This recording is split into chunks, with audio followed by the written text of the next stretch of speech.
سیدنا مغیرہ بن شعبہ رضی اللہ تعالی عنہ بیان کرتے ہیں کہ رسول اللہ خاتم النبیین صلی اللہ علیہ وآلہ وآصحابہ وسلم جب نماز کا سلام پھیرتے تو یہ کلمات 3 دفعہ پڑھا کرتے تھے۔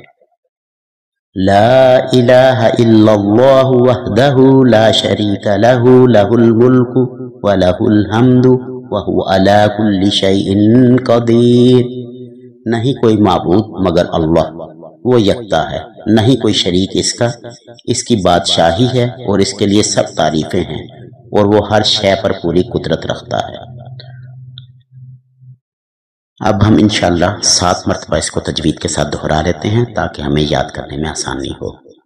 لا الہ الا اللہ وحدہ لا شریک لہ لہ الملک ولہ الحمد وہو علی کل شیء قدیر۔ لا الہ الا اللہ وحدہ لا شریک لہ لہ الملک ولہ الحمد وہو علی کل شیء قدیر۔ لا الہ الا اللہ وحدہ لا شریک لہ لہ الملک ولہ الحمد وہو علی کل شیء قدیر۔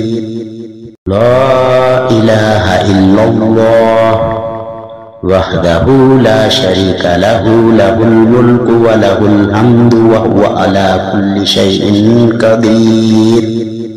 لا الہ الا اللہ وحدہ لا شریک لہ لہ الملک ولہ الحمد وہو علی کل شیء قدیر۔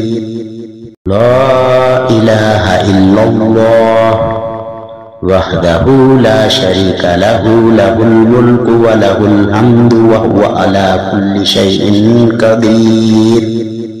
لا الہ الا اللہ وحدہ لا شریک لہ لہ الملک ولہ الحمد وہو علی کل شیء قدیر۔